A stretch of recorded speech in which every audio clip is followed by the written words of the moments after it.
merancang tempat produksi untuk memfasilitasi proses pembersihan.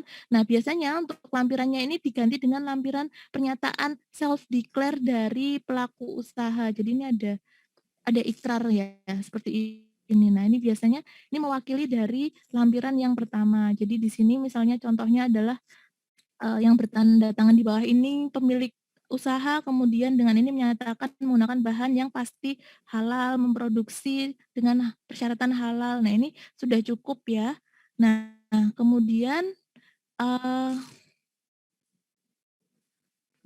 kemudian selain itu ada lampiran lagi yaitu penyelia halal yang tadi dijelaskan Bu Imelda. Nah, ini juga yang perlu dipastikan adalah, denah atau, layout ruang produksinya. Jadi nanti, eee, bisa digambar ya, bagaimana produksinya tersebut, apakah, ada, case-case yang membuat, produk tersebut terjadi kontaminan. Nah, tadi itu kan kita akan membahas tentang produksi rumput laut. Nah, misalnya pada produksi rumput laut itu, supaya tidak, bertabrakan misalnya antara, bahan baku datang sampai dengan dia diproduksi dan dikemas, nah itu harus digambar dengan baik. Kemudian memisahkan tempat dan alat yang digunakan untuk proses produk halal dan tidak halal melalui proses. Nah ini semua bisa Bapak Ibu baca di, manual halal SJPH yang saya share tadi yang di bagian proses produk halal ya Bapak Ibu ya. Jadi nanti bisa dibaca sendiri, karena kalau saya jelaskan di sini nanti kita tidak cukup waktunya untuk praktek, tetapi yang inti-intinya saja ya, itu tadi yang pertama adalah, dokumen pernyataan pelaku usaha biasanya, kemudian, ikrar, kemudian di sini, biasanya denah, kemudian memastikan tempat lokasi, kemudian, ini ya contohnya seperti ini. Jadi kalau misalnya kita usaha nanas, ini ada lampirannya di sini. Bentar.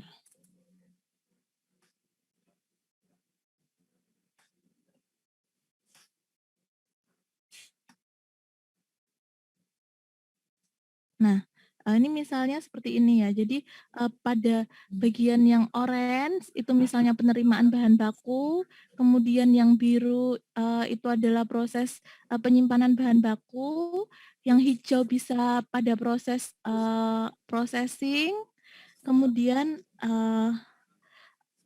kemudian yang merah ini, bisa pada proses, pengemasan, kemudian yang coklat misalnya prosesnya adalah proses, eee, ini ya, apa namanya, penyimpanan, produk akhir, kemudian yang ungu itu adalah pada proses, proses tahap distribusi, contohnya seperti itu. Nah, nanti kalau misalnya Bapak Ibu mau merancang soal yang saya buat tadi, bisa dirancang sesuai dengan, eee, keinginan Bapak Ibu sendiri. Jadi nanti, bisa dijawab, sendiri ya. Kemudian, untuk, eee, untuk yang selanjutnya yang perlu diperhatikan lagi adalah, proses ini ya, proses diagram alir proses produksi. Jadi, seperti yang dicontohkan Bu Imelda di akhir tadi, yang paling penting adalah di sini dalam bentuk tulisan itu kita terjemahkan dalam bentuk diagram alir.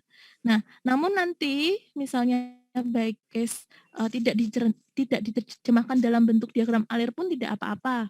Ya, jadi seperti tahapan satu apa, 2 apa, 3 apa, tergantung pada kemampuan dari, pendampingnya biasanya. Kalau yang di sistem si halal kemarin, itu masih belum dalam bentuk diagram alir, tetapi di sini Bapak Ibu harus harus bisa ya, menerjemahkan ke dalam, diagram alir dan pastinya sudah ya, sudah paham ya, karena kan memang di sini background-nya adalah dosen, ada yang profesor, seperti itu ya.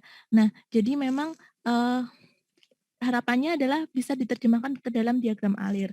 Nah, untuk diagram alir ini sendiri untuk bahan baku sebenarnya bisa dilakukan dengan, simbol-simbol yang berbeda, misalnya jajar genjang, kemudian, hasil adalah dia lingkaran, kemudian proses dia, persegi panjang, itu bisa boleh, sangat boleh ya. Jadi seperti, diagram alir kalau kita melakukan penelitian untuk, dalam hal ini ya. Nah, eee, ini ini adalah, tahap yang penting karena nanti akan di-upload di sistem si halal, itu merupakan ke dalam, proses, produk halalnya. Sampai di sini apakah ada, pertanyaan? Monggo kan kalau misalnya ada yang, ditanyakan.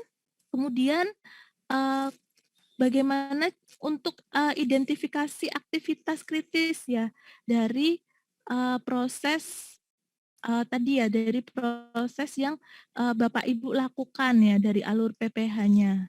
Nah, nah chat saya sudah share ya matriksnya, jadi nanti bisa bisa diisi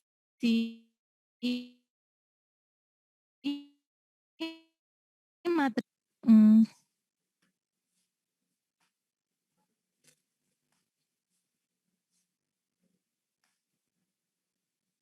Jadi yang pertama kali memang kita harus membuat matriks ini ya Bapak Ibu ya, matriks bahan terlebih dahulu ya, yang Hmm. sudah di-share kemarin oleh Bu Esti. Nah, kita gunakan itu.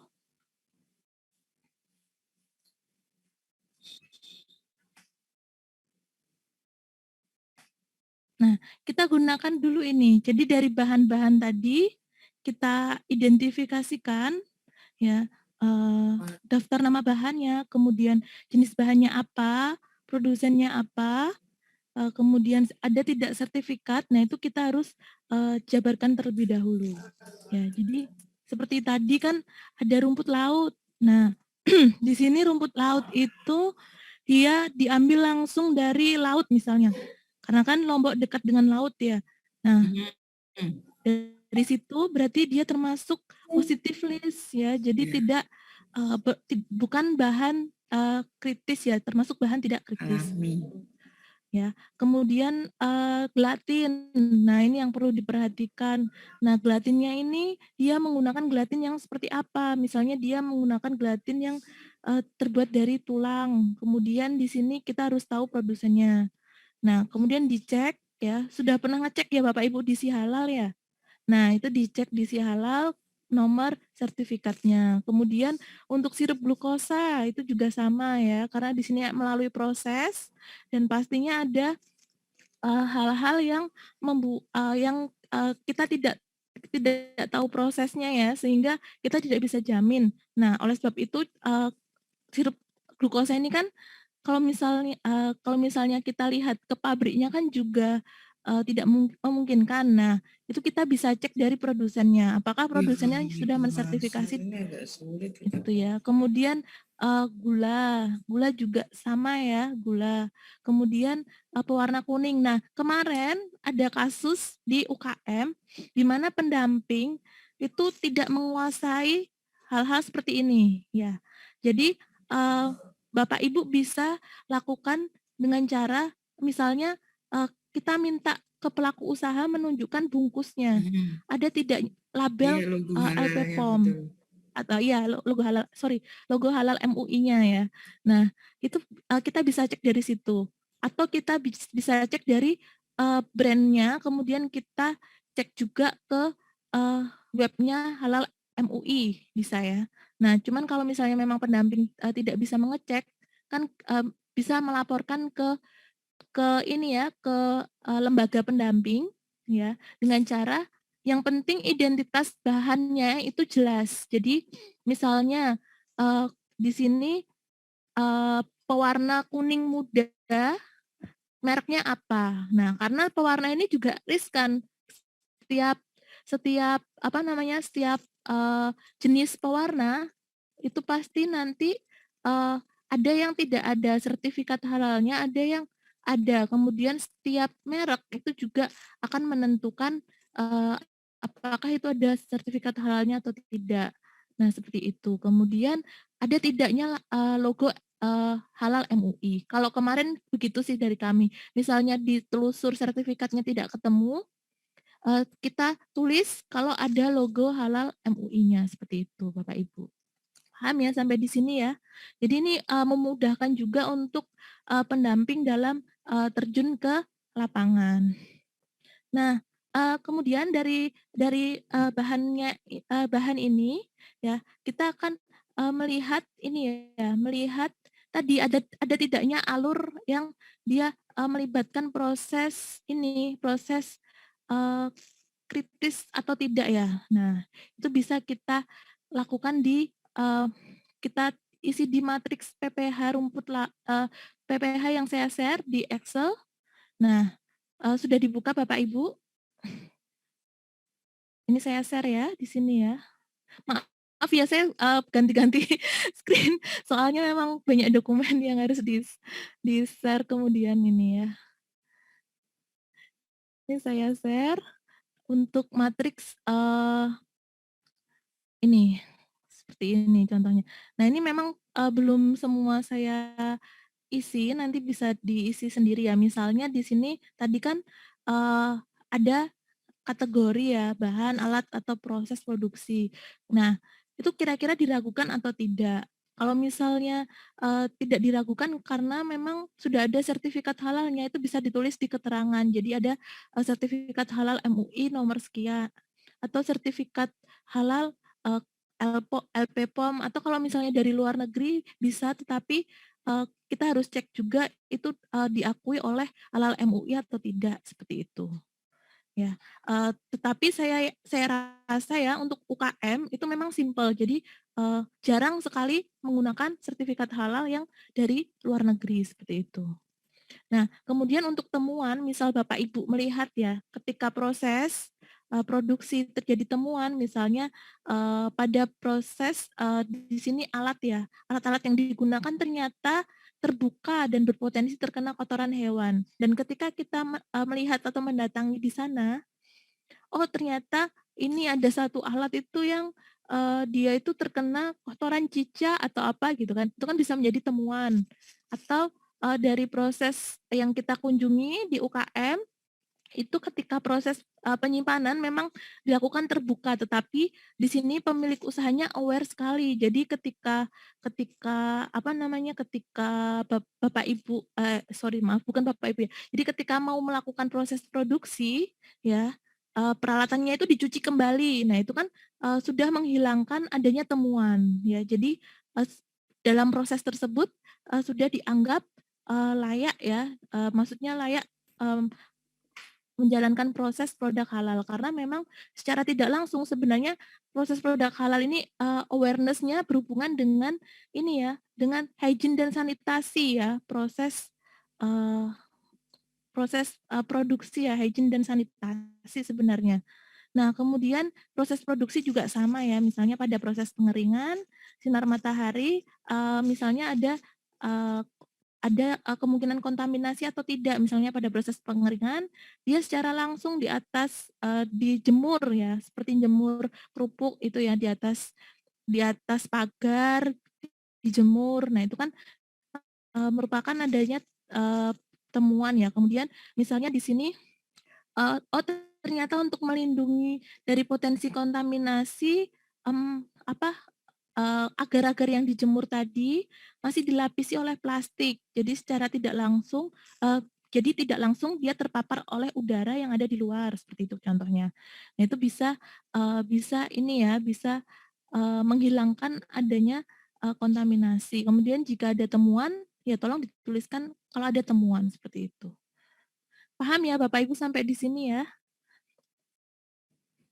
Gampang kan ya untuk proses produk halal ini. Jadi memang memang, apa, untuk UKM tuh didesain, sangat sangat ini ya, sangat, praktis, kemudian dan juga mudah dipahami.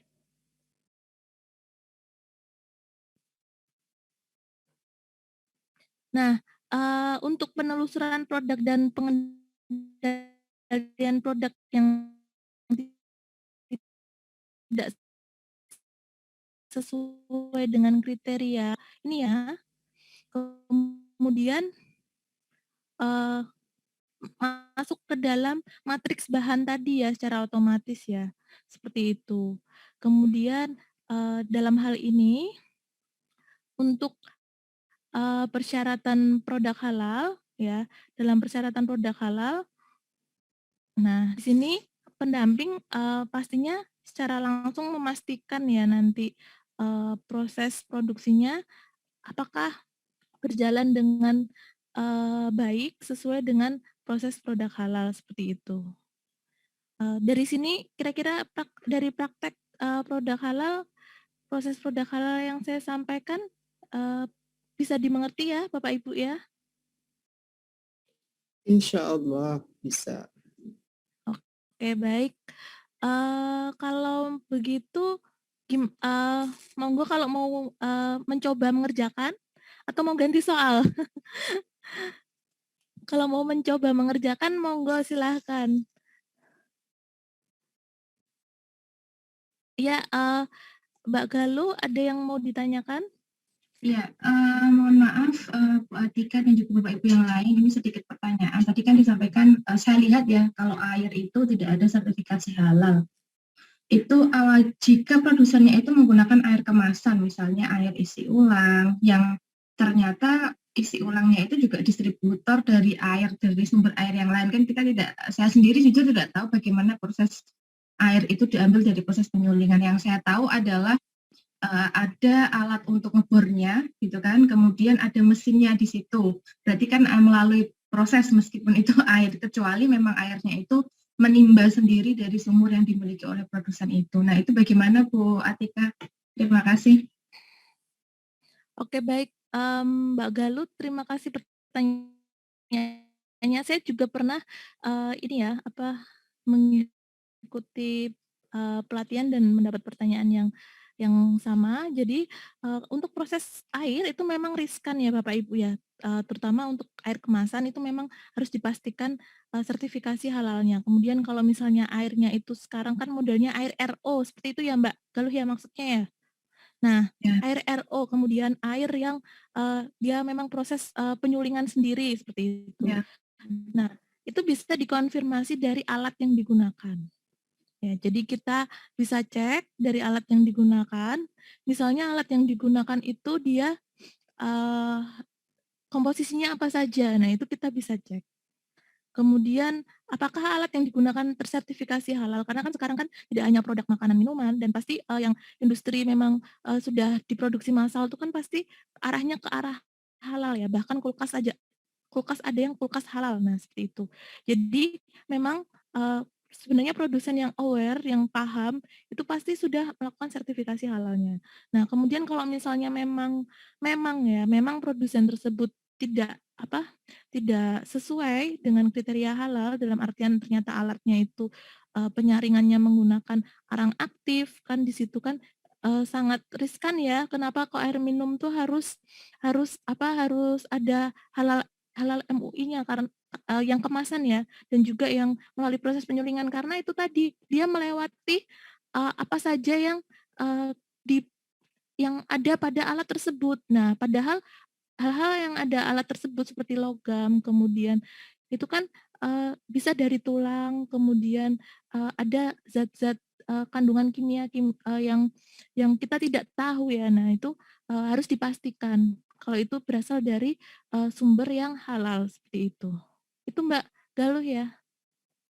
Terima Nah, kasih Bu oh iya Bapak Atika. Ibu, selama melakukan proses produk halal ketika kunjungan di UKM, silakan ini ya Bapak Ibu ya, jadi nanti bisa menyarankan misalnya, ada tahapan proses yang tidak sesuai. Nah, itu bisa menyarankan kepada produsennya untuk misalnya ganti bahan atau ganti produsen ataupun, prosesnya mungkin diperbaiki. Nah, jika memang, produsen itu menginginkan sertifikat, pasti mereka melakukan perbaikan. Tapi jika memang tidak mau melakukan perbaikan, nah itu, mereka bisa eee, mereka, eee, bisa kita sampaikan kalau memang tidak akan kita lanjutkan untuk proses sertifikasi halal, seperti itu. Oke, Izin baik. Ibu sharing untuk masalah air. Oh iya, monggo Bu Silakan Teti. Bu Teti. Ini juga Iya, pakarnya ini alhamdulillah Bu Teti. kalau di Mataram atau di Lombok itu Bu, PDAM itu karena dia milik Pemda sudah disertifikasi. Jadi ya auditornya turun ya ke sumber air, kemudian proses termasuk tadi penggunaan arang kritis dan sebagainya. Kemudian itu juga air minum dalam kemasan di daerah kami juga banyak, tapi rata-rata memang diminta untuk melakukan sertifikasi halal, diberitahu, disosialisasi bahwa di dalam pengolahan air itu ada titik kritisnya. Hanya yang tidak kami sarankan itu biasanya ini penggunaan air isi ulang itu Bu, karena mereka nggak apa, karena usaha kecil-kecil mungkin ya, seperti toko-toko kios-kios yang isi ulang itu, nah itu yang tidak bisa dikendalikan mengenai penggunaan arang aktifnya. Jadi kalau ke UKM biasanya kami sarankan yang menggunakan air sumur atau menggunakan air pump atau air kemasan yang memang sudah tersertifikasi halal. Itu saja Bu pengalaman kami. Terima kasih. Iya Bu, tadi sama-sama Bu. Jadi memang ini ya apa sudah tersertifikasi dengan baik ya untuk PDAM. Kemudian ya memang PR ya. Jadi saya juga di Jogja ini banyak sekali produsen air isi ulang yang murah-murah itu harganya berapa ya? Harganya sekitar 6.000 bahkan 7.000 kan kalau Anak dikonversikan kos. ke kemasan kan setengahnya, iya betul. Iya. Jadi memang kita harus berhati-hati ya kalau misalnya sudah paham ilmunya seperti itu. Baik, kita balik ke praktek proses produk halal ya. Jadi begitu ya Bapak Ibu ya. Jadi untuk UKM ini memang dia lebih simpel ya dalam hal ini, lebih simpel. Kemudian gampang sekali. Jadi silahkan Bapak Ibu bisa mulai mengerjakan kasus yang saya sampaikan ya, praktek proses halalnya ini seperti yang saya jelaskan tadi. Nah, monggo jika ada yang silahkan jika masih ada yang ingin ditanyakan bisa langsung saja.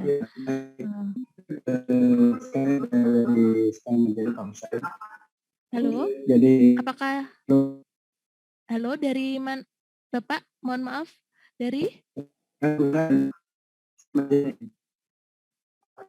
bertanya atau bagaimana ya? Karena di saya putus-putus.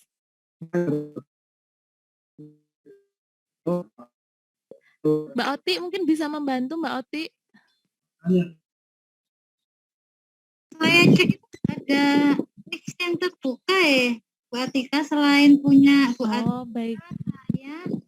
saya pikir ada yang bertanya atau yang bocor, ternyata saya cek itu tidak ada X yang terbuka. Tapi Oke, kalau baik. Berarti ya seperti ada yang bertanya ya. Baik, baik Bapak Ibu, silakan ya. Kemudian apakah sudah di screenshot untuk soalnya? Kalau sudah saya mau beralih ke satunya ya. Jadi monggo ini bebas saja karena memang kita bisa ganti kasus lagi. Jadi misalnya Pak Ruli, apa ada yang mau ditanyakan?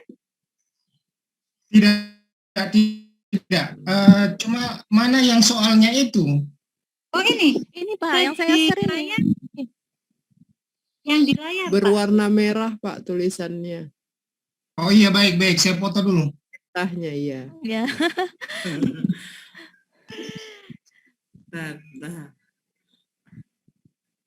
Mungkin Mbak Oti bisa bantu foto kemudian share di chat room ya.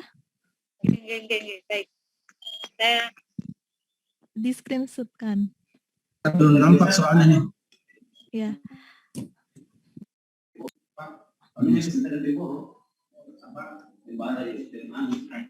Untuk matriknya sudah saya share di kolom chat, sudah bisa di-download ya semuanya ya, Bapak Ibu.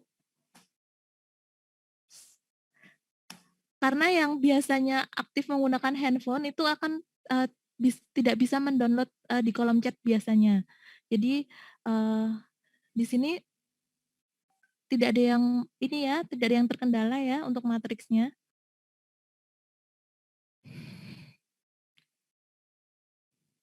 Nah, kemudian ini nanti hasil dari yang dikerjakan Bapak Ibu ini akan diupload di grup di WA.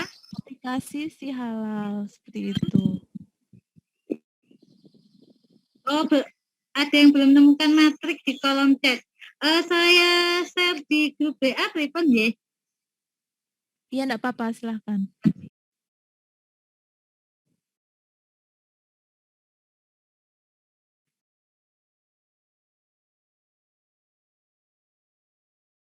Baik, iya ya, saya rasa sudah clear ya, karena untuk tahap selanjutnya penginputan diisi halal itu nanti akan saya jelaskan pada proses verbal materi hari hari Jumat gitu ya.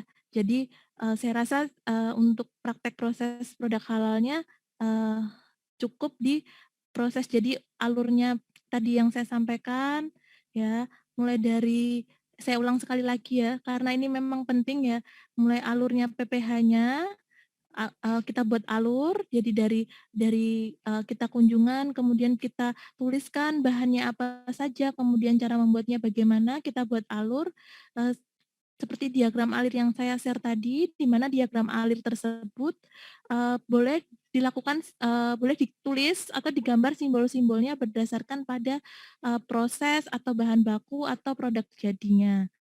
Kemudian kita identifikasikan aktivitas kritis dari alur PPH-nya dengan mengisi matriks yang ada di Excel tadi ya, dan sebelumnya kita harus tahu matriks bahannya terlebih dahulu. Jadi kita lakukan penelusuran produk dan pengendalian produk yang tidak sesuai kriteria.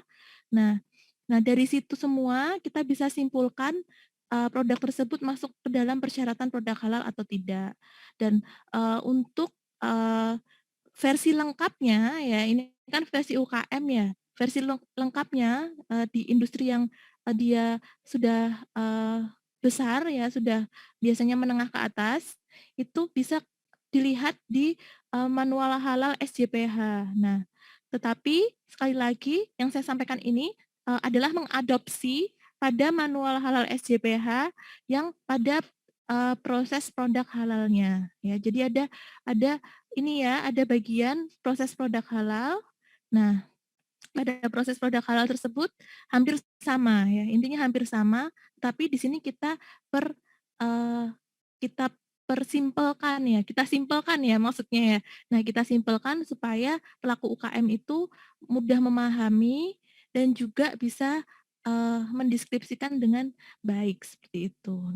Dan tentunya biasanya ini tuh dikerjakan oleh pelaku UKM, tetapi kita mendampingi. Tetapi jika memang pelaku UKM itu tidak SDM-nya tidak memungkinkan, biasanya pendamping yang banyak mengerjakan seperti itu. Jadi tidak apa-apa ya. Yang penting adalah apa yang kita kita lakukan itu bisa tersampaikan dengan baik. Nah, kalau sudah selesai untuk ini, jadi Bapak Ibu bisa bisa bisa mengerjakan.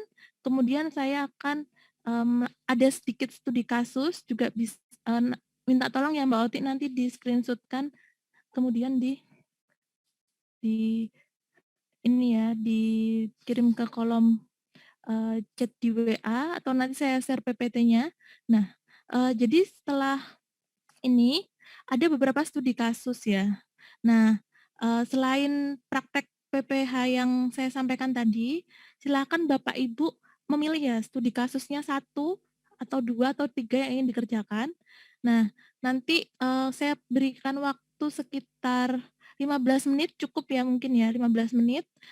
Setelah itu kita akan diskusikan studi kasus yang saya tulis ini. Begitu Bapak Ibu. Jadi yang studi kasus pertama, misalnya Bapak Ibu melakukan pemeriksaan kehalalan bahan dan PPH di suatu UKM. UKM tersebut memproduksi bakso goreng. Nah, kemudian pemilik usaha itu beragama Nasrani dan mengklaim kepada pendamping kalau usaha yang dilakukan ini halal dan ingin mendapatkan sertifikat halal. Hal-hal apa saja yang harus dipastikan dari usaha yang dilakukan oleh UKM tersebut supaya memperoleh sertifikat halal. Jadi ini silakan nanti yang memilih soal 1 bisa menjawab. Kemudian studi kasus kedua, Bapak Ibu melakukan pemeriksaan kehalalan bahan dan proses produk pangan di suatu UKM. UKM-nya adalah mie ayam. Brandnya ini adalah mie nyinyir. Tagline-nya adalah mie dengan sensasi sepedas ocehan mantan. Nah, setelah dilakukan proses telusur, seluruh proses produksi dan bahan yang digunakan sesuai dengan proses produk halal. Akan tetapi terdapat temuan bahwa sertifikat halal RPH berakhir 2 bulan lagi sejak dilakukan proses pemeriksaan. Nah, pertanyaannya, apakah proses sertifikasi halal dapat berlangsung?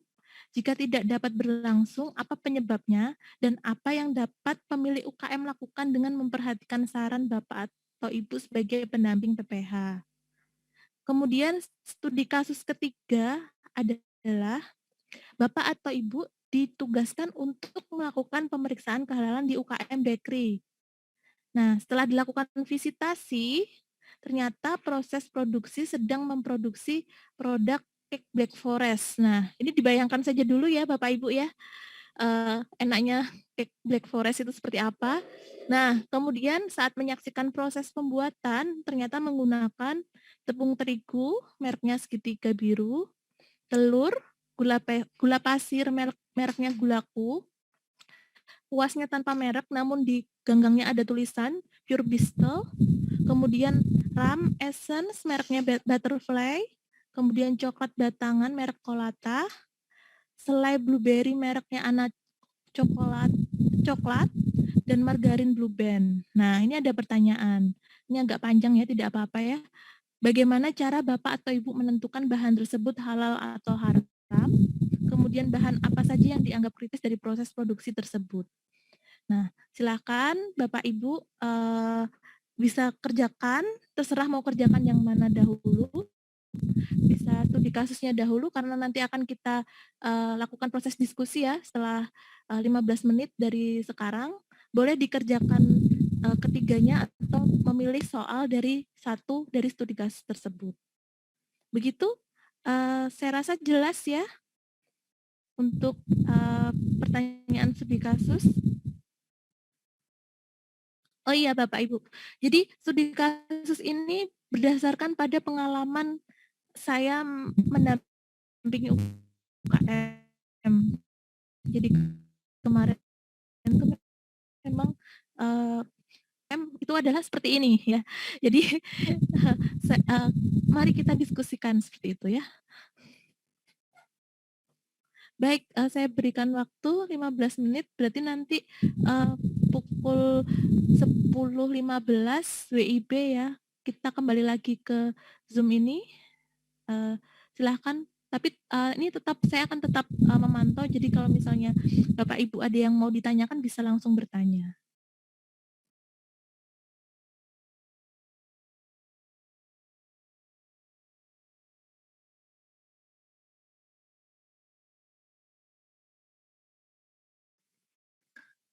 Maaf Bu Atika, boleh sedikit bertanya untuk yang tadi dalam membuat alur bagian masing-masing itu dari persepsi kita dari sisi pendamping ya berarti ya? Iya, jadi silahkan boleh di custom ya. Jadi memang misalnya dianggap lokasinya itu seperti apa itu boleh di custom ya. Tetapi yang penting adalah ya, yang penting adalah yang bahan yang saya tuliskan dan proses pembuatannya itu seperti itu. Jadi misalnya lokasinya seperti apa boleh sekali untuk di custom. Terima kasih. Iya, sama-sama.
Ibu sekalian sambil mengerjakan kita mendiskusikan untuk kegiatan hari Jumat ya Bapak Ibu, karena itu ada kita terpotong sholat Jumat, dan sholat Jumat itu berbeda dengan sholat zuhur ya Bapak Ibu, yang mungkin adzan 30 menit setelah adzan sholat zuhur gitu apa, tapi kan sholat Jumat harus sesuai dengan waktunya, dan kemungkinan insya Allah hari Jumat itu kita jedahnya agak lama ya Bapak Ibu, karena menyesuaikan waktu Indonesia Timurnya Jumatan, baru kemudian waktu Indonesia Tengahnya, kemudian waktu Indonesia Baratnya. Jadi karena kita 3 waktu, menggunakan 3 waktu, jadi Jumat itu kemungkinan breaknya panjang sekitar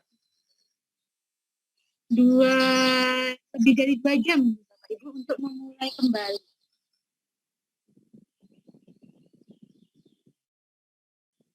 Jadi mungkin bisa diinfokan kalau yang di bagian timur Jumatannya jam berapa sih? Ya, Bu Dwi. Di Ambon Kalau di atau Ambon itu sekitar jam 1:30 lebih, hampir jam 1, keluarnya sekitar 1:30. Jadi biasanya 1:30 ke 1:30, Bu. Jadi kita mulai breaknya nanti jam 12 waktu Indonesia Timur ya Bu? Karena kan harus persiapan, ngeten ya? Iya. Ya, baik. Tapi karena kita kalau Fatahul Muluk ada laki-laki ya, kalau kami nggak ada perempuan semua. Kayaknya Fatahul Muluk Papua. Jadi kita nanti jam 10 WIB gitu atau jam 12 waktu Indonesia Timur kita akan mulai break sampai jam 12.30 waktu Indonesia Barat. Jadi 2 jam setengah. Karena ada narasumber kita Pak Frida itu selesai Jumatannya sekitar jam 12.15 waktu Indonesia Barat. Jadi kita akan mulainya jam 12.30. Gitu nggak Ibu? Jadi tidak apa-apa nggak Bapak Ibu, kita breaknya agak lama.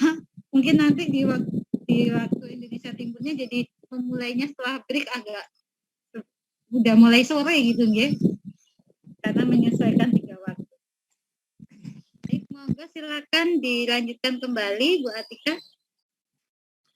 Baik, terima kasih Mbak Oti. Jadi sudah sepakat ya hari Jumat kita breaknya 2 jam.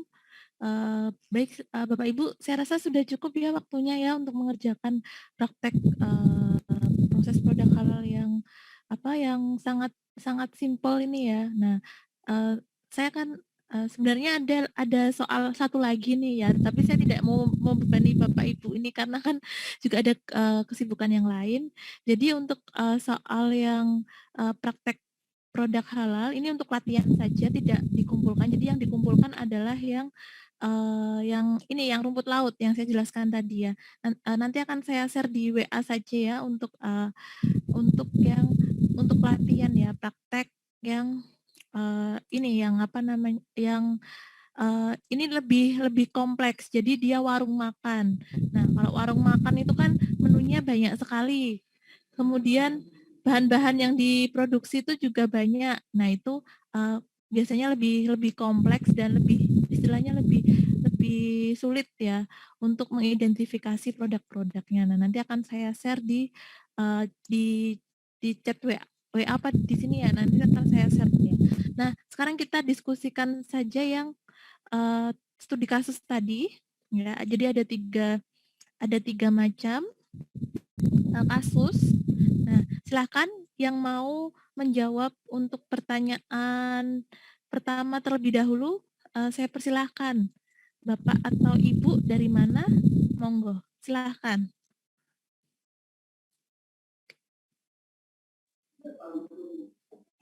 Baik, untuk kasus bakso goreng. Halo? Bapak sudah terdengar? Halo, ya.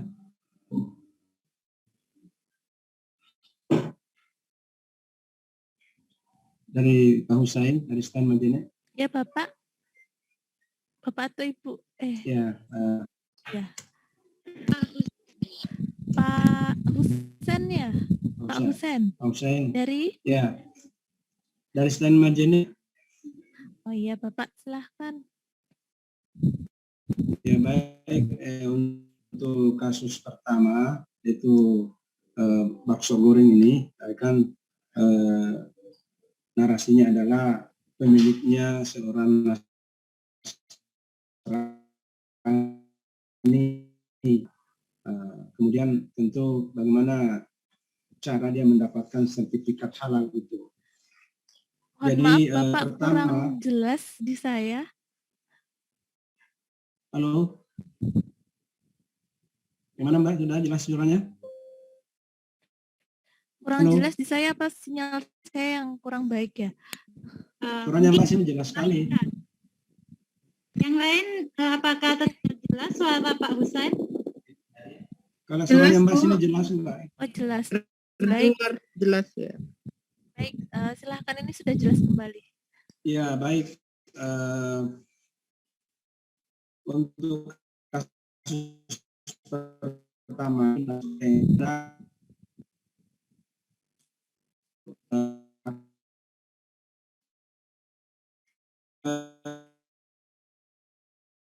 Sekarang sepertinya putus-putus nih. tentu dia membuat skema bahan dan proses produk halalnya PPH-nya. Kita sebagai pendamping, kita melakukan pemeriksaan dan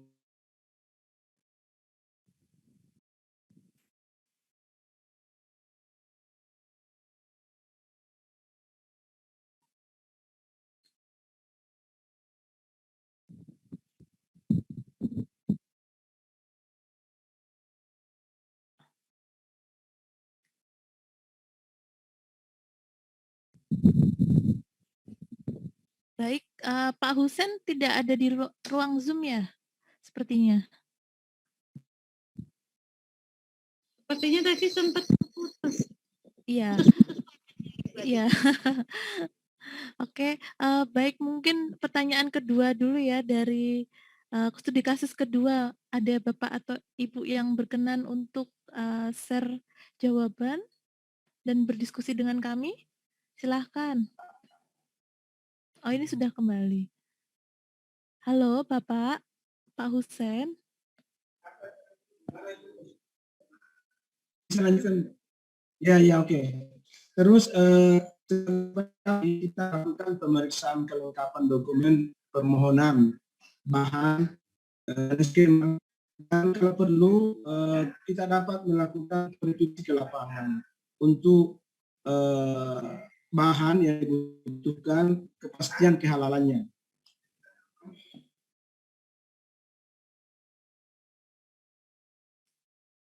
Oke, baik. Ada lagi yang mau ditambahkan, Pak?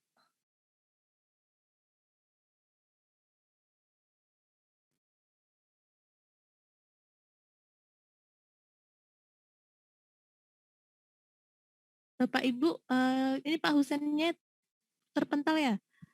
Saya juga dari tadi masih terdengar putus-putus suaranya Pak Husain, Mbak Tika. Oke. Apa ditulis aja di Aku kolom chat, Pak nanti Husen? melakukan koreksi terhadap bahan dan PPH. Ini sudah, Mbak.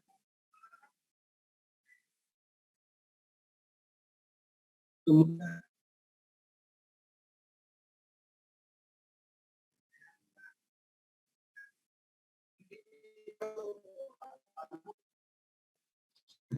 iya, tidak bisa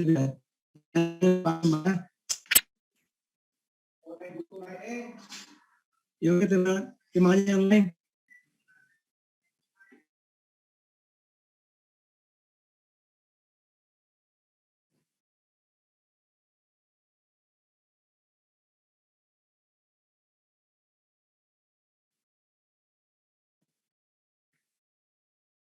Baik, Pak Husen, tidak ada di ruang chat ya? Tidak ada di ruang Zoom, maaf, tidak ada di ruang Zoom. Betul?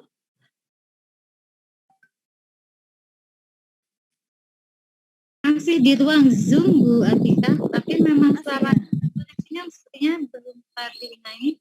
muncul hilang gitu, terpental. Ini, nah Ya. ini sudah Mohon Pak Husen, mohon maaf suaranya timbul tenggelam. Iya. Baik, bisa ditulis ya di kolom chat.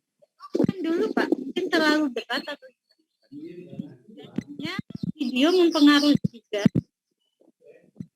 Ya, yang lain aja dulu karena Tiga videonya. Baik, yang tidak stabil, lain. Mbak ini. Iya Pak, baik. Baik, yang lain saja dahulu. Masih di studi kasus yang pertama, mungkin ada yang mau berpendapat lain selain Pak Husen? Saya Bu dikit. Monggo yang- Ibu. Ya, mohon maaf tadi sengaja ini karena Oh, iya. sinyal jadi videonya di ini. Kalau saya melihat pada kasus nomor pertama ini, kayaknya yang cukup penting yang untuk dipastikan adalah ketersediaan penyelia halal. Karena ini adalah pada usaha non-muslim, maka yang perlu diperhatikan adalah adanya penyelia halal dan itu persyaratannya adalah muslim. Mungkin selain itu otomatis yang banyak yang harus kita lihat adalah alur proses dari produksinya. Jadi kalau misalnya alur proses produksinya sebenarnya yang diajarkan oleh Ibu Atika saat ini dan juga yang kemarin, jadi bagaimana apakah kemudian bahan yang digunakan, kemudian bagaimana prosesnya untuk kita mengetahui di mana titik kritis dari bahan ataupun berkaitan nanti dengan hal-hal lain dari prosesnya. Jadi mungkin poin kalau saya melihatnya bahwa poin penting pertama adalah tadi ketersediaan penyelia halal yang muslim karena itu menjadi persyaratan utama. Lalu kemudian bagaimana proses produksi halal yang dilakukan oleh pengusaha non-muslim itu. Nah, pada pengusaha non-muslim otomatis selain dari bahan, maka tempat ataupun alat itu nanti juga menjadi hal yang sangat penting. Karena kalau misalnya tempat melakukan proses produksinya, kemudian alatnya, itu sangat rentan untuk bercampur dengan hal-hal yang tidak halal. Karena untuk kalangan non-muslim misalnya itu yang terlarang bagi kita, unsur babi dan turunannya ataupun anjing itu boleh bagi mereka. Jadi kalau ada kemarin persyaratan tempat lokasinya yang harus dipisahkan, maka itu menjadi hal yang penting untuk dilihat oleh pendamping ketika akan mendampingi UKM untuk pendampingan mendapatkan sertifikat halal tersebut. Nah, kalau kemudian nanti ada hal-hal lain yang apakah kemudian pengusaha tersebut merasa keberatan atau apapun itu, maka itu tentu saja proses komunikasi yang harus dilakukan oleh pendamping tersebut. Mungkin itu Ibu Atika tambahannya. Baik, terima kasih Ibu Tohah ya, iya Bu? Iya Bu. Bu Tohah, ya. Dari IAIN Ambon.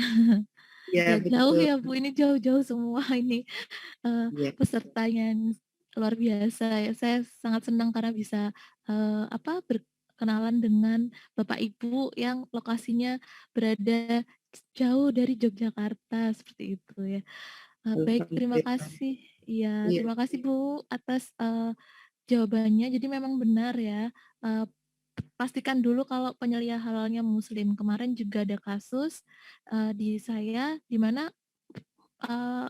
pemiliknya itu muslim tapi malah penyelia halalnya non muslim. Jadi dikembalikan oleh BPJPH harus diganti nih penyelia halalnya dengan yang muslim. Padahal kami juga sudah menginformasikan. Nah, ini kok bisa maksudnya malah kebalikan ini kasusnya. Nah, di studi kasus ini memang harus muslim untuk penyelia halal. Kemudian dipastikan ya proses produksinya, kemudian proses produk halalnya itu apakah sesuai dengan yang ada di di sistem jaminan produk halal seperti itu. Karena memang betul yang dikatakan Ibu ya, kalau non-muslim itu kan mereka tidak memahami hal-hal yang boleh dan tidak boleh. Nah, seperti itu. Ada lagi pendapat yang lain selain dari Bu Toha? Boleh menambahkan Bu Atika? Mungkin menambahkan saja ya. Saya Iya. setuju dengan Bu Tarha tadi adanya penyelia halal Muslim. Tapi salah satu bagian dari tugas kami nantinya adalah memastikan bahwa setelah sertifikat halal itu diperoleh, maka harus menjamin keberlanjutan kualitas halal itu. Maka perlu adanya pendamping. Tapi mungkin itu setelah sertifikat halal diperoleh gitu. Jadi adanya pendamping yang sifatnya kontinu. Karena kan ini kan terkait dengan kepercayaan atau agama ya, tidak mungkin tiba-tiba, kecuali kalau tiba-tiba berubah begitu, berubah menjadi Muslim, maka pendampingan itu tidak perlu dilakukan, tetapi tidak seketat ketika pelakunya adalah Nasrani. Kemudian pada saat proses sertifikasi halal itu, ini hanya menambahkan dari pandangan saya pribadi ya Bu Atika dan Bapak Ibu, mohon izin. Yang perlu diperhatikan selain beberapa hal yang sudah ada di Undang-Undang nomor 33 nomor 14 itu kan terkait dengan pemisahan lokasi, tempat penyembelihan dan lain sebagainya. Kalau itu tadi bakso dari daging berarti itu sudah jelas sudah ada di undang-undang, tetapi mungkin yang belum ada tertuang di situ, tetapi eksplisit kita bisa nilai itu adalah terkait habit atau lifestyle dari si pelaku usaha. Barangkali orangnya memang memproduksi produk yang halal, tetapi ternyata suka makan babi juga gitu, habitnya. Nah kan kita tidak bisa menjamin juga apakah setelah makan itu bisa mencuci tangannya dengan baik dan lain sebagainya, atau mungkin baju yang dipakai itu terkena barang yang haram itu juga pada saat produksi masih menggunakan pakaian yang sama. Nah mungkin itu yang juga perlu diperhatikan ya, mungkin ya, kalau itu menurut saya pribadi, karena memang tidak tertuang dalam undang-undang dan juga peraturan, tetapi mungkin sebagai pendamping proses produk halal juga mungkin kita perlu menelaah sampai detail itu. Mungkin barangkali saya salah, mohon dikoreksi. Terima kasih Bu Atika dan Bapak Ibu sekalian. Baik, terima kasih atas tambahannya ya, Ibu Galuh.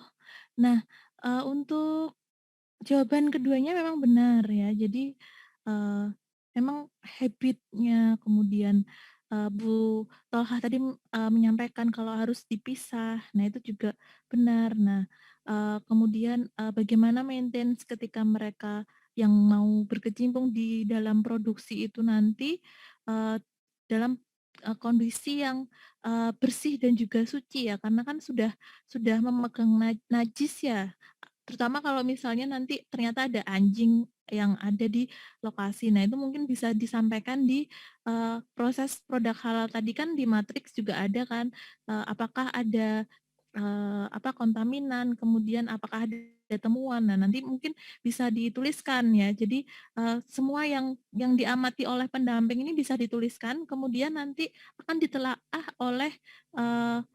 oleh ini Komisi Fatwa MUI seperti itu. Jadi tugas kita ya mengecek, memastikan, kemudian dan juga memberi pertimbangan untuk bisa Komisi Fatwa MUI itu melakukan diskusi dan memutuskan apakah bisa atau layak diberi sertifikat atau tidak, seperti itu. Ada lagi yang mau menambahkan, Bapak Ibu? Ya, saya menambahkan sedikit sebelumnya untuk bakso bakar ini dari bakso goreng, Bapak. Goreng. Bakso goreng. Yang pertama kan apakah semua UMKM itu harus memiliki NIB? Jadi dia harus terdaftar di OSS dulu. Ya, itu yang pertama mungkin yang harus kita lihat. Apakah sudah terdaftar di OSS dan memiliki NIB atau belum? Nah, kebanyakan di kami di sini masalah online dan tidak online ini hal yang mereka kurang informasi. Jadi kebanyakan perdagangan ini belum memiliki NIB. Nah, untuk dasar itu apakah kita juga harus masuk ke dalam proses penyertaan? Jadi kita harus ini cara masuk di OSS. Jadi begini sehingga dia dapat NIB dulu, baru kita mulai tindak lanjut. Dia harus registrasi ke halal center yang itu sudah masuk di situ, persyaratan sudah masuk, baru kita lihat alat dan bahannya. Setelah alat dan bahannya dia akui halal, baru kita bisa lanjut ke depannya, seperti itu. Mungkin yang saya pertanyaan yang tadi, karena sebagian besar di masyarakat yang tidak sekolah atau tidak memiliki ini, dia berdagang kemudian belum punya NIB, apakah kita harus terjun di situ untuk sosialisasi NIB lagi atau tidak gitu? Ya, baik, terima kasih Pak dari IAIN Fatahul Muluk ya. Ini di mana Pak IAIN Fatahul Muluk? Pak Putra, iya. Papua. Oh, di Papua. Luar biasa ya. Aman Pak sinyal di sana?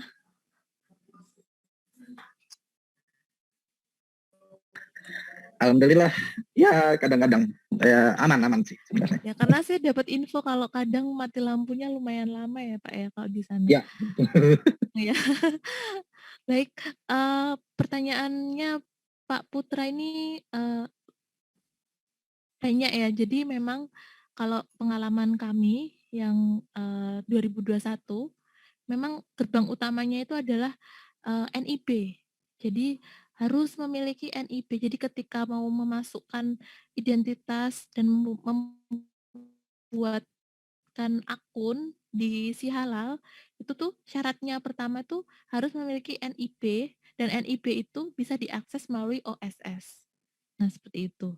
Nah, untuk prosesnya sebenarnya saya pribadi juga belum paham ya, untuk mendaftar NIB itu bagaimana.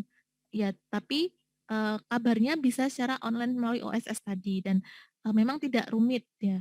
Nah, kalau untuk tahun ini apakah berganti, maksudnya kebijakannya, ataukah yang penting ada legalitas usaha atau bagaimana, tidak harus NIB. Nah, itu saya juga kurang tahu karena memang ketika saya melakukan proses ini ya, saya pernah mengikuti proses sertifikasi auditor. Nah, itu memang asesornya tuh syaratnya untuk halal ini adalah NIB gitu. Jadi memang sudah melekat Bapak sepertinya. Ya, tetapi memang saya juga belum paham sampai ke arah nanti di tahun ini apakah ada kebijakan lain seperti itu. Dan kalau memang proses pendaftarannya mudah, ya saya rasa ini peluang ya. Jadi tidak perlu menggunakan legalitas usaha yang siup atau yang lebih ribet, karena setahu saya NIB ini membuat akun di Instagram mungkin atau di Facebook seperti itu. Nah, kemudian dari situ ya akan mendapat legalitas NIB. Nah, dari situlah kami mendapatkan informasi pelaku usaha yang kami dampingi. Jadi memang syarat utama Bapak, istilahnya pintu gerbangnya. Jadi kalau dilewati juga tidak mungkin gitu. Jadi mungkin bisa mulai dari sekarang kalau misalnya ada pendampingan di Halal Center, coba dicek apakah sudah memiliki NIB atau belum untuk pelaku usahanya, seperti itu. Nah, kemudian setelah dapat NIB itu akan membuat akun di Si Halal. Nah, untuk membuat akun di Si Halal, ketika mereka mendaftar melalui OSS itu tidak lengkap, maka tidak bisa diproses juga. Jadi dalam Si Halal itu mereka juga harus menyantumkan kira-kira pendapatannya per bulan berapa, modal usahanya berapa, untuk nantinya bisa diklasifikasikan sebagai UKM. Seperti itu Bapak. Jadi kemarin kasusnya jika kita sudah memiliki NIB tetapi kita daftarkan di Si Halal itu belum bisa, nah maka kami minta untuk melakukan perbaikan data di OSS, dan itu juga prosesnya cepat, 1 hari selesai, seperti itu. Jadi kemungkinan untuk aplikasi ini nanti silahkan dicek ya Bapak ya secara mandiri, karena saya pribadi juga belum paham ya.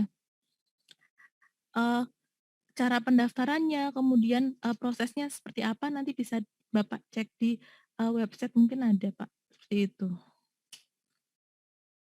Bagaimana Pak Putra? Mohon maaf ini belum clear ya penjelasannya, karena memang untuk NIB sendiri cara mendaftarannya saya juga belum menguasai seperti itu.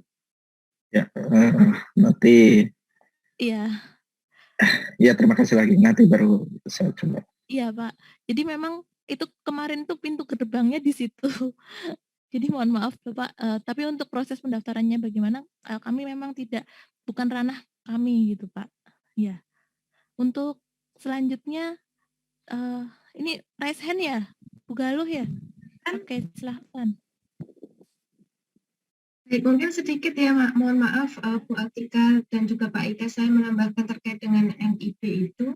Kalau di kami di Jogja itu dilakukan oleh Dinas Investasi dan juga Penanaman Modal DIY, di mana mereka juga punya target untuk UKM di Yogyakarta sendiri mendapatkan nomor NIB, dan mereka saat ini sedang gencar melakukan sosialisasi pengisian OSS untuk UMKM dan juga UMK begitu.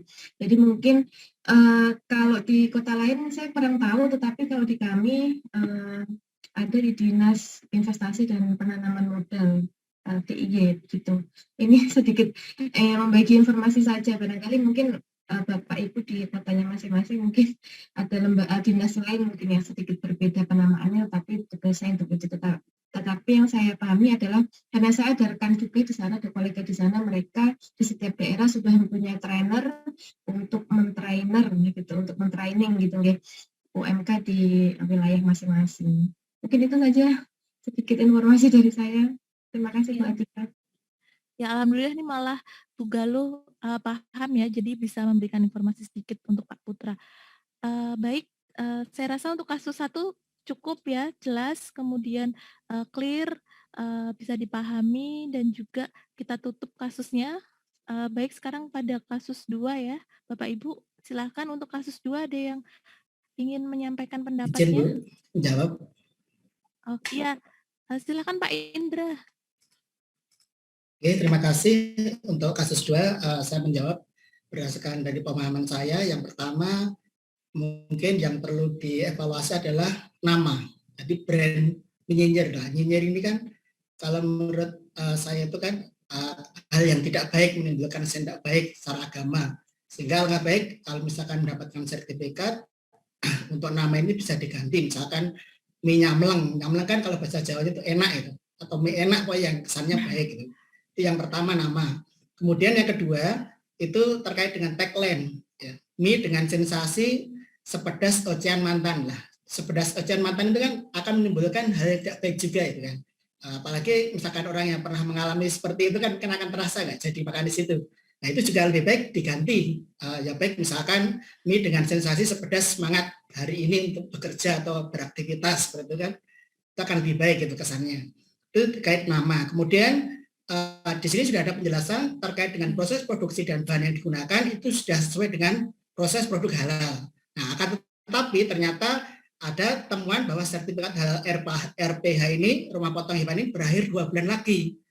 Nah, ini yang perlu dicek itu adalah harusnya RPH ketika sudah masa habis sertifikat halalnya itu mengajukan sesuai dengan undang itu, kalau tidak salah pasal 82 Pak itu 3 bulan sebelumnya. Jadi dicek apakah dia sudah mengajukan perpanjangan atau belum. Ketika dalam waktu 3 bulan itu belum melakukan perpanjangan, maka direkomendasikan untuk beralih ke RPH yang sertifikatnya jangkanya masih panjang. Itu menurut pendapat saya. Terima kasih. Baik, itu pendapat Pak Indra. Ada lagi yang mau menambahkan sebelum saya mengomentari? Menambahkan sedikit ya Bu ya. Mohon maaf ya, tadi silakan. terpental keluar, sepertinya saya tidak mendengar seluruhnya. Selain nama usaha sama tagline, mungkin yang perlu kita cermati juga ini daftar menunya. Apakah nama-nama produknya itu sudah sesuai dengan ketentuan yang ditetapkan oleh kalau kita LPPOM MUI atau BPJPH. Karena bisa jadi karena nama dan tagline-nya seperti itu, dia juga akan berpengaruh kepada nama-nama produknya. Itu saja, Ibu. Oke. Baik, ada tambahan lagi, Bapak Ibu? Ada sedikit untuk bahannya mungkin ya. Ya. Bahan ayamnya itu disembelih atau dari mana asal ayamnya itu. ayam, kemudian di sini kan mie tepungnya atau pembuatan mie-nya itu dari mana, dari asal bahannya bersertifikat atau tidak, terus penyembelihan hewannya ayam itu sesuai syariat Islam atau tidak gitu. Dan untuk pemurniannya ya pokoknya dari bahannya dulu, dari bahan olahannya itu halal atau tidaknya. Ya, baik, terima kasih Bapak Ibu, Pak Indra, Bu Teti, dan Pak Putra ya. Semua jawabannya Bapak Ibu tuh benar ya. Jadi memang yang pertama kita cermati adalah nama dan juga tagline. Jadi ini tuh saya ambil studi kasus benar ya, benar-benar ada produk mie ini dan berproduksi. Saya kenal dengan ownernya. Ownernya itu beragama Islam, tetapi dia tidak tahu kalau apa yang diproduksi ini ternyata menyulitkan untuk melakukan sertifikasi halal seperti itu. Jadi memang yang pertama namanya harus diganti terlebih dahulu, ya, karena kurang sesuai dengan ini ya, dengan fatwa MUI ya. Jadi kalau namanya brandnya kan harus brand yang baik, kemudian tidak menjurus kepada hal-hal yang negatif seperti itu.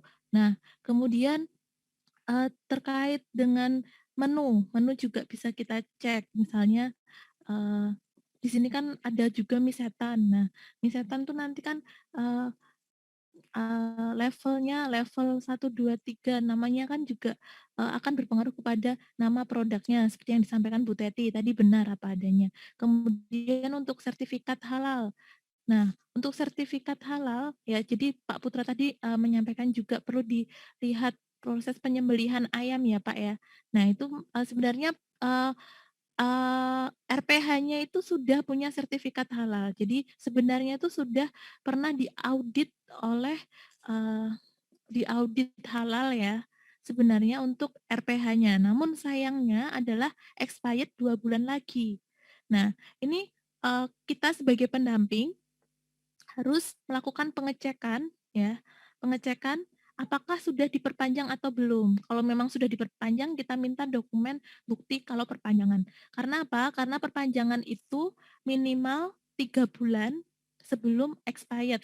Jadi kalau misalnya kita nanti di lapangan menemukan ada sertifikat yang sudah expired dalam waktu kurang lebih 2 bulan ketika kita melakukan kunjungan, itu tolong dicek kembali apakah dia sudah melakukan perpanjangan atau belum, seperti itu. Nah, jika belum, maka disarankan untuk ganti RPH. Jadi sarannya tadi adalah mengganti nama, mengganti tagline, mengganti nama menu, kalau misalnya memang menunya ada yang masih menjurus ke arah sana, kemudian dilakukan penggantian penggantian RPH kalau memang RPH-nya sudah tidak tersertifikasi halal seperti itu. Baik, saya rasa jelas ya Bapak Ibu ya, untuk studi kasus kedua saya rasa cukup, saya tutup kasusnya, kita beralih ke studi kasus 3. Ini ada poin A dan poin B, silahkan Bapak Ibu bisa menjawab untuk poin A saja atau poin B saja atau mau menjawab keduanya. Mungkin bisa di-share kembali Bu Atika karena ternyata yang ketiga. Oh iya, baik.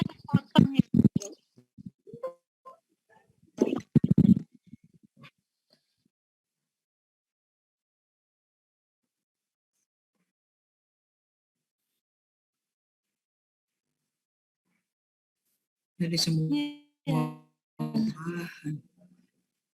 Nah, untuk bahan-bahannya nih lumayan banyak ya Bapak Ibu. Nah, bagaimana cara Bapak Ibu menentukan bahan tersebut halal atau haram? Nah, ini kira-kira dari bahan tersebut mana yang dianggap kritis, kemudian mana yang termasuk bahan yang haram, mungkin bisa dijawab tidak semua, tidak apa-apa. Misalnya A saja atau B saja, silahkan. Saya coba ya Bu. Bu siapa? Bu Teti ya? Ya. Oh iya, silahkan ini Ibu. UKM bakery ya, bakery ini biasanya yang paling banyak bahan-bahannya yang harus dicek, Iya. kemudian dia juga banyak menggunakan produk-produk olahan pabrikan biasanya. Karena kan selain bahan pokoknya ada tambahan pelunak, pewarna, perasa, belum hiasan-hiasan permen dan sebagainya. Untuk Black Forest ini cara menentukan bahan tersebut halal atau haram, kita cek dari kemasan bahan-bahan yang digunakan ya Bu. Misalnya terigu segitiga biru itu kan sudah ada sertifikat halalnya. Kalau telur itu sudah telur segar, maka dia positif list. Kemudian gula pasir, gulaku, seingat saya juga sudah ada sertifikat halalnya. Nah, titik kritisnya ini di kuas ya. Kuas ini bisa jadi kuas yang dijelaskan oleh Bu Imelda tadi, karena dia ada istilah ini ya, jadi dihindari menggunakan kuas bulu, karena dianggap tidak sehat, tidak bersih, juga ada identifikasi penggunaan bulu babi, walaupun kadang-kadang apa iya sih bulunya sebesar bulu kuas itu ya, tapi ternyata memang binatang babi di luar negeri itu dia besar-besar, lebih besar dari kambing, termasuk di Mataram saya pernah lihat itu memang dia besar sekali, hampir seperti sapi. Iya, Sehingga tidak mengherankan kalau kuasnya juga dalam jumlah yang besar. Kemudian saya juga pernah ikuti webinar itu, katanya Indonesia ini pengimpor terbanyak kuas bulu babi. Entah digunakan untuk apa, mudah-mudahan bukan untuk makanan ini. Kemudian titik kritis yang berikutnya itu di roomnya itu ya. Ini harus kita cek yang merek Butterfly ini halal atau tidak, bisa melalui kemasan produknya maupun dicek halal itu. Kemudian coklat batangan, kalau merek Kolata setahu saya dia sudah sertifikat halal. Kemudian margarin Blue Band juga sudah sertifikat halal. Yang anak coklat ini kayaknya jarang saya temukan, mungkin harus dicek juga ini. Memiliki sertifikat halal atau tidak. Kemudian titik kritis dari produk ini adalah pada penggunaan kuas, itu harus diganti, kita sarankan ganti ya. Ada kuas, tadi Bu Imelda bilang ada kuas yang sudah ada sertifikat halalnya, atau kalau enggak ya enggak pakai kuas bulu. Kemudian apa sih istilahnya, ada yang khusus lupa saya. Kemudian bahan kritis lainnya itu terigu, Polyester, Bu. gula, ya. Bagaimana Ibu? Polyester. Iya. Kuasnya kuas polyester. Kemudian titik kritis yang lain pada terigu, gula, rum, coklat batangan, termasuk selai juga. Itu yang harus kita cek dan pastikan memang sudah berasal dari produk yang tersertifikasi halal. Begitu Ibu Atika? Ya, baik. Terima kasih Bu Teti sudah terjawab dengan baik ya. Ada lagi yang mau menambahkan sebelum saya masuk, Bapak Ibu? Selain Bu Teti, silahkan. Udah sama kayaknya Bu. Jadi Telur tidak dipastikan. Yang mana Bapak? Telur. Telur. Ya terus telur ya Pak ya. Tambahannya telur ya Pak. Ya, baik. Ditampung dari Pak siapa ya, dari saya nggak bisa lihat. Pak Yuli ya. Ruli. Pak Ruli. Telur harus dipastikan halal atau tidak, itu harus diisbat. Oh iya Pak. Kalau segar kan positif list Pak, telur ayam. Ya. Harus syar'i itu nikahnya ayam. Tambahkan Bu. Iya silakan. Mungkin alat yang untuk membuat kue itu Bu.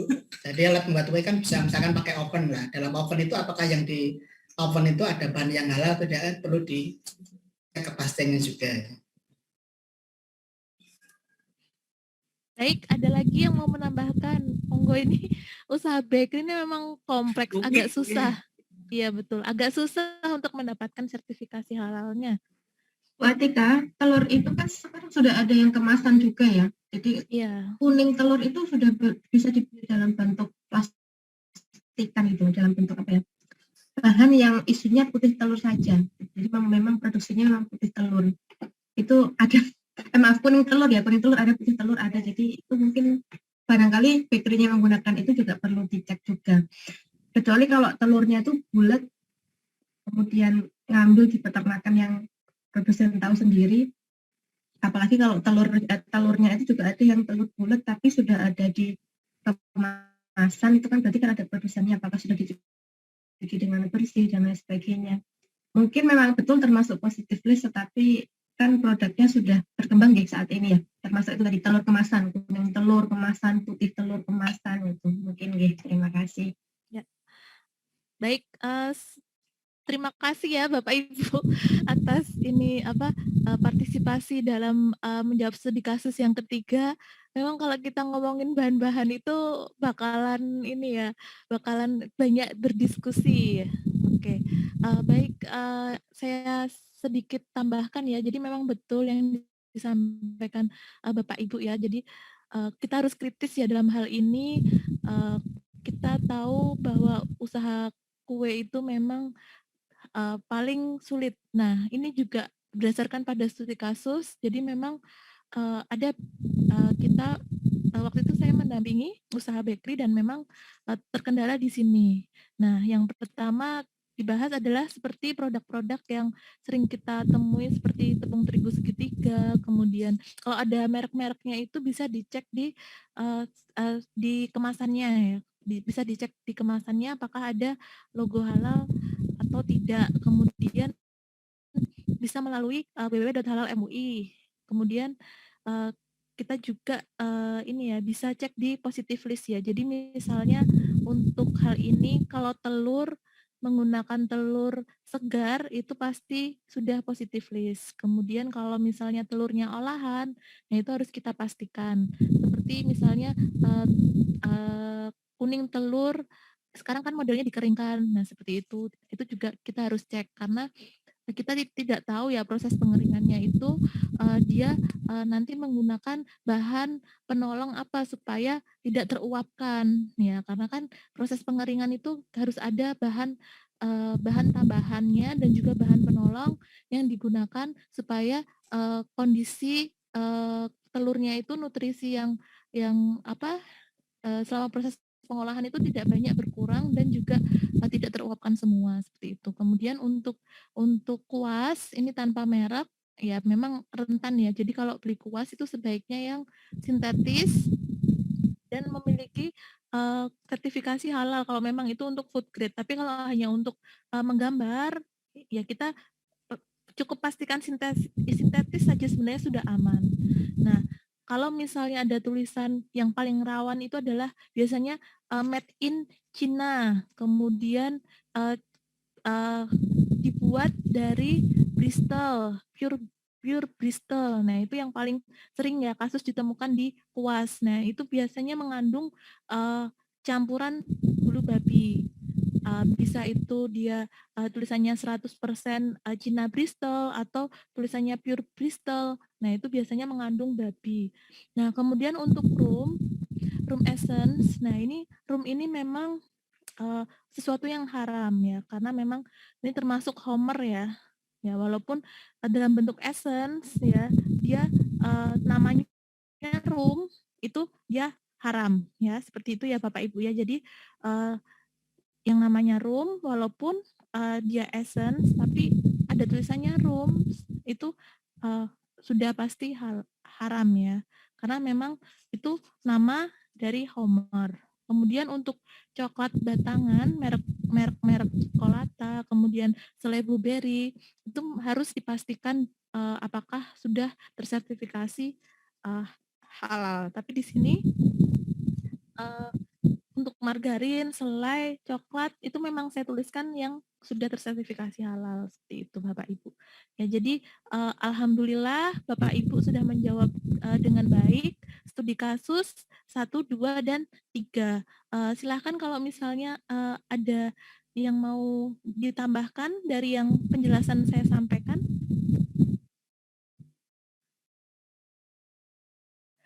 Kalau memang tidak ada, saya rasa ini ya Bapak Ibu sudah cukup ya untuk praktek PP hari ini ya, lumayan menyenangkan alhamdulillah.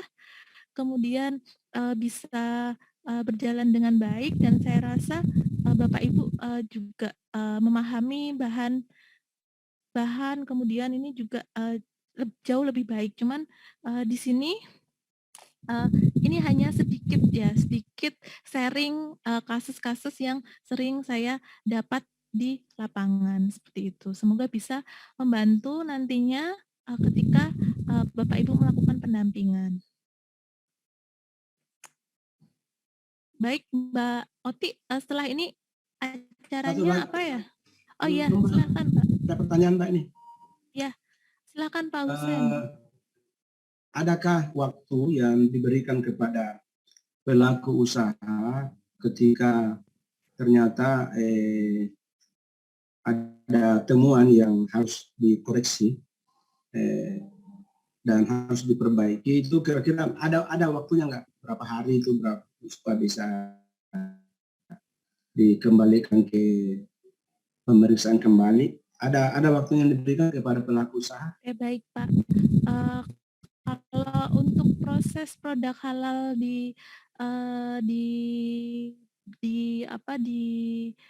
programnya BPJPH ini, selama program masih berlangsung dan masih bisa untuk upload ke Si Halal, itu masih diperbolehkan.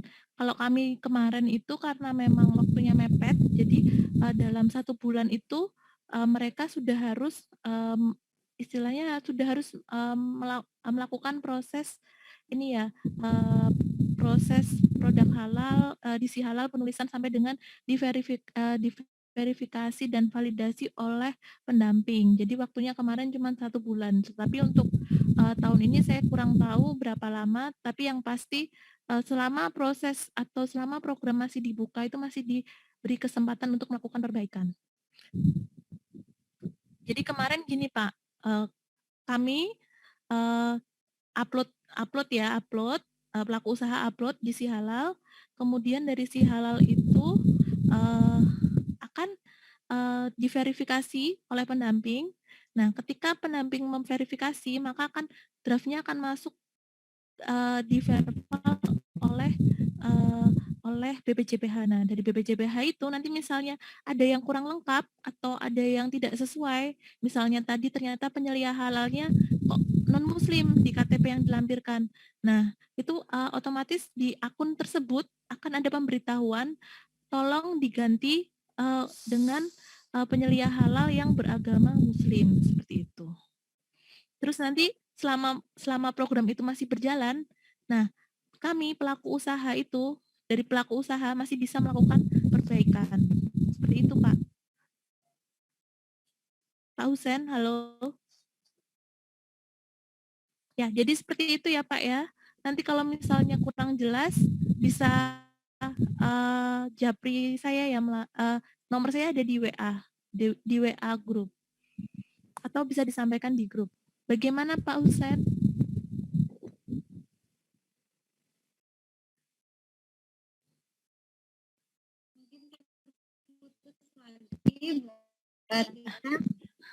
Ya, tidak apa-apa. Habis ini acaranya sudah ya, Mbak Oti ya? Oke. Oke. Baik, terakhir ya dari saya, Bapak Ibu, terima kasih atas kontribusinya dalam praktek hari ini. Besok hari Jumat masih bertemu saya dalam praktek verifikasi dan validasi.